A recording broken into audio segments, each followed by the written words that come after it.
காதல் காதல் காதல் அப்கமிங் எபிசோட் நான் இப்போ தான் புதுசாக வீடியோ போட்டுட்ருக்கேன். வீடியோ பார்க்குறவங்க மறக்காமல் என்னோட சேனலை சப்ஸ்கிரைப் பண்ணுங்கள்.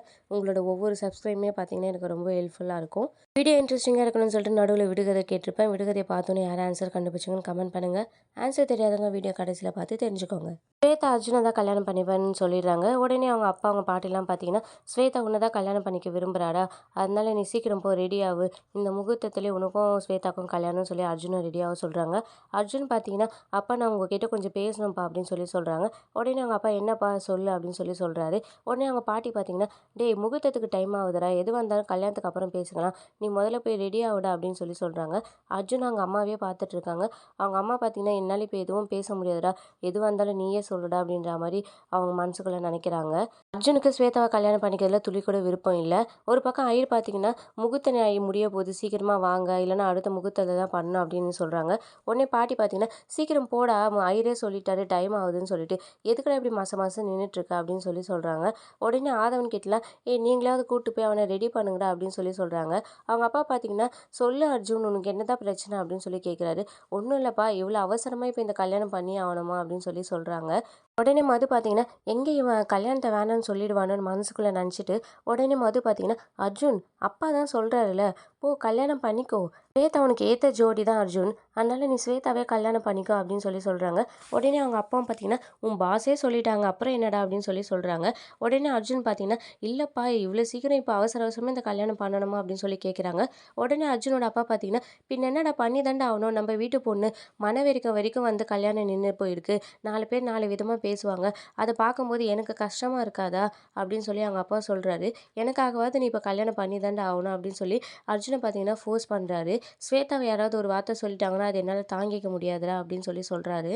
மது பார்த்தீங்கன்னா, அர்ஜுனை இதுக்கு மேலே நம்ம பேச விடக்கூடாது, பேச விட்டோம்னா எனக்கு ஸ்வேதாவை கல்யாணம் பண்ணிக்க விருப்பம் இல்லைன்னு சொல்லிடுவான் அப்படின்னு சொல்லிட்டு, ஒன்றும் இல்லை அங்கிள், நீங்கள் திடீர்னு கல்யாணம் ரெடி பண்ணதுனால அவன் ஃப்ரெண்ட்ஸ் எல்லாம் கூப்பிட முடியாததில்ல, அதனால அவன் வருத்தத்தில் இருக்கான்னு நினைக்கிறேன் அப்படின்னு சொல்கிறாங்க. என்ன அர்ஜுன் இவ்வளோ தான் உன் விஷயமா, இதுக்கு என்ன இருக்குது, கல்யாணம் முடியட்டும், உன் ஃப்ரெண்ட்ஸ் எல்லாம் கூப்பிட்டு நம்ம கிராண்டாக ஒரு ரிசப்ஷன் பண்ணிடலாம், நீ எதிர்பார்க்கறதை விட ஜாம் ஜாம் நம்ம ரிசப்ஷன் பண்ணிடலாம், அப்போ உன் ஃப்ரெண்ட்ஸ் எல்லாரையும் இன்வைட் பண்ணு, அவ்வளோதானே அப்படின்னு சொல்லி அவங்க அப்பா சொல்கிறாரு. உடனே மது பார்த்தீங்கன்னா, கரெக்ட் அங்கிள், நீங்கள் சொல்கிறது ரொம்பவே கரெக்ட். அர்ஜுன் அதான் அப்பாவே சொல்கிறார்ல, போ கல்யாணம் பண்ணிக்கோ, சீக்கிரம் போய் ரெடி ஆகு அப்படின்னு சொல்லி சொல்கிறாங்க. உடனே சரண்யா பார்த்தீங்கன்னா, அடி பாவி, அவன் உன்னை தான் விரும்புகிறான்னு தெரிஞ்சு அவனை இப்படி கோத்து உரியடி அப்படின்னு சொல்லி நினைக்கிறாங்க. அதுக்கப்புறம் அங்கே இருக்க ரிலேட்டிவ்ஸ் அவங்க பாட்டி எல்லாருமே பார்த்தீங்கன்னா, நீ போடா ரெடி ஆகுடா ரெடி ஆகுடான்னு சொல்லி அவனை ஃபோர்ஸ் பண்ண தான் பார்க்குறாங்க. அர்ஜுனை பேசவே விட மாட்டேங்கிறாங்க. ஸ்வேதாவோட அம்மாவும் பார்த்தீங்கன்னா, ஸ்வேதாவுக்கு உன்னை தான் ரொம்ப பிடிச்சிருக்கு அர்ஜுன், நாங்கள் கேட்டோடனே அவன் உன் பேரை தான் சொன்னான், சின்ன வயசுலேருந்து அவன் உன் கூட தான் நல்லா பழகுவா, ஆல்ரெடி அவன் உன் மேலே விருப்பப்பட்டிருக்கான்னு நினைக்கிறேன், இந்த விஷயம் மட்டும் எங்களுக்கு முன்னாடியே தெரிஞ்சிருந்தா அண்ணனே உங்கள் கல்யாணத்தை இது பண்ணி வச்சிருந்திருப்பாரு அப்படின்னு சொல்லி அவங்க அம்மா ஒரு பக்கம் சொல்லிட்டு இருக்காங்க. அர்ஜுனுக்கு அதெல்லாம் கேட்கும்போது ரொம்பவே டென்ஷன் ஆகுது. என்ன பண்ணுறதுன்னு புரியாமல் அவர் முழிச்சிட்டு இருக்காரு. உடனே கரிகாலன் பார்த்தீங்கன்னா, ஆதவா கார்த்திக் அர்ஜுனை கூட்டு போய் சீக்கிரம் ரெடி பண்ணுங்க, எதுக்கு நீங்கள் இப்படியே நின்றுட்டு இருக்கீங்க அப்படின்னு சொல்கிறாங்க. ஆதவனுமே சொல்கிறாங்க, ஸ்வேதா உனக்கு ஏற்ற ஜோடிடா, சின்ன வயசுலேருந்து நீ பார்த்து வளர்ந்துருக்க, அவளை பற்றி உனக்கு புரிய வேண்டியதில்லை, உன்னை பற்றி அவளுக்கு புரிய வேண்டியது, ஆல்ரெடி 2 பேருக்குமே 2 பேரை பற்றி தெரியும், அப்புறம் என்னடா தயக்கம், புதுசாக வெளியிலேருந்து வந்தாங்கன்னா அவங்கள புரிஞ்சுக்கிறதுக்கு நம்மளுக்கு டைம் எடுக்கும், ஆனால் இதில் அந்த மாதிரி இல்லைலாடா, அதனால நீ எதுக்காகவும் ஃபீல் பண்ணாத அப்படின்ற மாதிரி சொல்லிட்டு, வா நம்ம போய் ரெடி ஆகலாம்னு சொல்லிட்டு அவங்கள கூட்டு போயிடுறாங்க. அர்ஜுனாலையுமே வெளிப்படையாக சொல்ல முடியல, நான் மதுவை தான் விரும்புகிறேன், ஸ்வேதாவை விரும்பல அப்படின்னு சொல்லிட்டு அவனும் தயங்கி தயங்கி நின்றுட்டு இருக்கான். வேறு வழி இல்லாமல் அதுக்கப்புறம் பார்த்தீங்கன்னா ரெடி ஆகிறதுக்காக போகிறாங்க. ஆதவனும் கார்த்திக்கும் கூட்டு போகும்போது பார்த்தீங்கன்னா, அர்ஜுன் பார்த்தீங்கன்னா, ஏய் ஒரு நிமிஷம் இருங்கடா, நான் போயிட்டு அம்மா கிட்ட மட்டும் பேசிட்டு வரேன் அப்படின்னு சொல்லிட்டு உடனே சரண்யாவை தேடி போகிறாங்க. சரண்யா கிட்ட வந்து, என்னம்மா நான் உன்னை நம்பி தானே இருந்தேன், உன்னை நம்பினதுக்கு நீ இப்படி பண்ணிட்டியம்மா அப்படின்னு சொல்லி சொல்கிறாங்க. நான் உன்னை ஸ்வேதா கிட்ட பேச தானே சொன்னேன் அப்படின்னு சொல்லி சொல்கிறாங்க.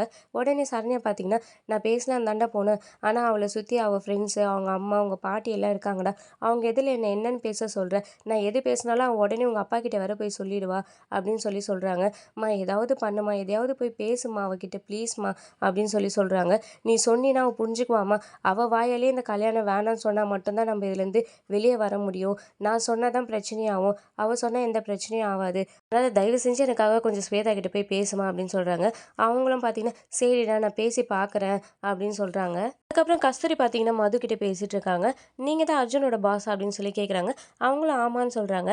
நீங்கள் ஒரு விஷயத்தை நோட் பண்ணிங்களா, நான் ஒரு விஷயத்தை நோட் பண்ணேன் அப்படின்னு சொல்லி கஸ்தூரி சொல்கிறாங்க.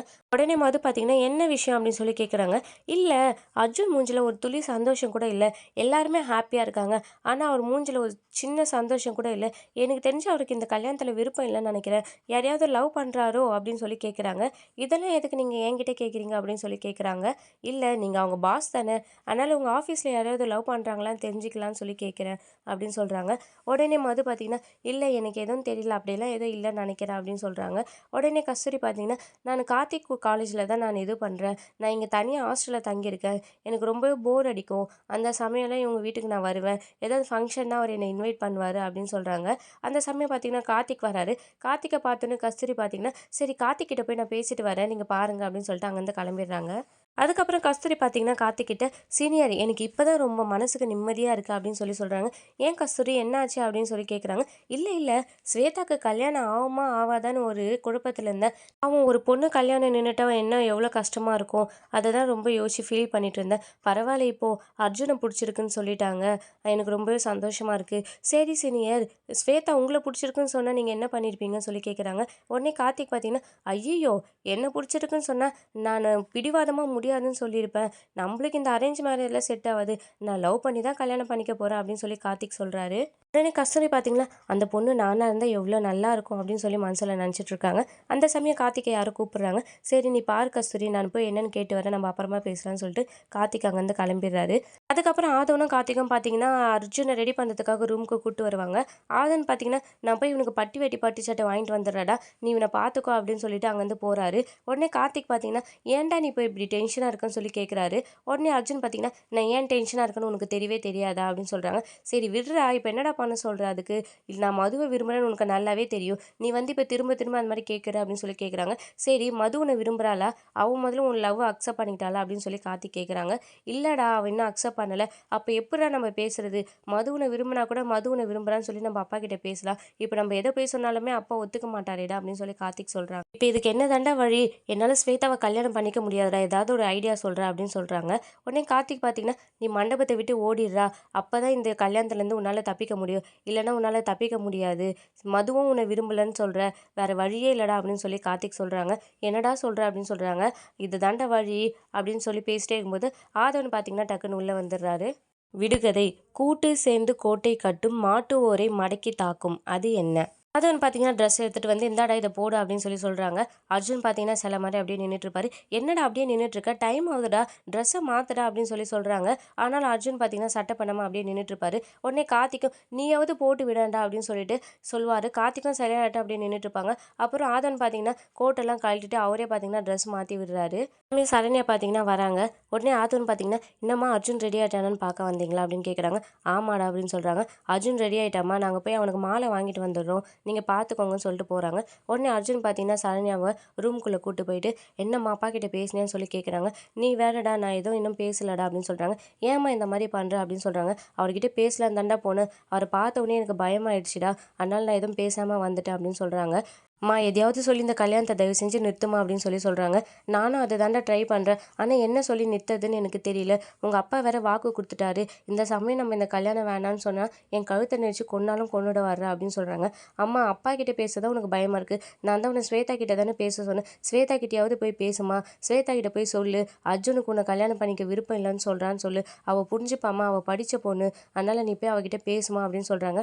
சரண்யா பார்த்தீங்கன்னா, நான் எப்படி அவகிட்ட போய் பேசுறது அப்படின்னு சொல்லி கேட்குறாங்க. அம்மா எனக்காக இதையாவது பண்ணுமா, என்னால் மதுவை தவிர வேறு யாரையும் கல்யாணம் பண்ணிக்க முடியாதுமா, உனக்கே தெரியும்ல நான் மதுவை எவ்வளோ விரும்புகிறேன்னு சொல்லிட்டு, கண்டிப்பாக நான் அவளை கல்யாணம் பண்ணிக்கினாலும் அவள் கூட சந்தோஷமாக என்னால் வாழ முடியாதுமா, எனக்காக நீ போய் சொல்லுமா அப்படின்னு சொல்கிறாங்க.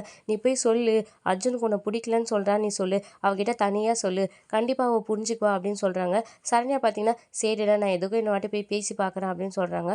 அதுக்கப்புறம் சரண்யா பார்த்தீங்கன்னா ஸ்வேதா ரூமுக்கு வராங்க. ஸ்வேதா கிட்ட பார்த்தீங்கன்னா நான் உங்ககிட்ட கொஞ்சம் பேசணுமா அப்படின்னு சொல்லி சொல்கிறாங்க. ஸ்வேதா பார்த்தீங்கன்னா சொல்லுங்க அத்தை, நான் உங்களுக்கு மருமகளாக வரப்போகிறேன், கண்டிப்பாக என்கிட்ட உங்களுக்கு ஏதாவது எதிர்பார்ப்பு இருக்கும், அது எதுவாக இருந்தாலும் சொல்லுங்கள் அப்படின்னு சொல்லி சொல்கிறாங்க. சரிம்மா உன் ஃப்ரெண்ட்ஸ் எல்லாம் கொஞ்சம் வெளியே எடுக்க சொல்கிறேன்னு சொல்கிறாங்க. அவங்களையும் வெளியே அமுச்சிடுறாங்க. அதுக்கப்புறம் இவங்க 2 பேர் மட்டும் பேசிகிட்டே இருக்காங்க. எனக்கும் உங்ககிட்ட கொஞ்சம் சொல்ல வேண்டியதெல்லாம் இருக்குதா அப்படின்னு சொல்லி ஸ்வேதா சொல்கிறாங்க. அப்படியே பார்த்தீங்கன்னா இந்த எபிசோட முடிக்கிறாங்க. இனி அடுத்தடுத்து வரும் விறுவிறுப்புகளும் சுவாரஸ்யங்களும் ஷார்ட் அண்ட் ஸ்வீட்டாக தெரிஞ்சுக்க மறக்காமல் நம்ம சேனலை சப்ஸ்கிரைப் பண்ணுங்கள். விடுகதையின் விடை தேனி.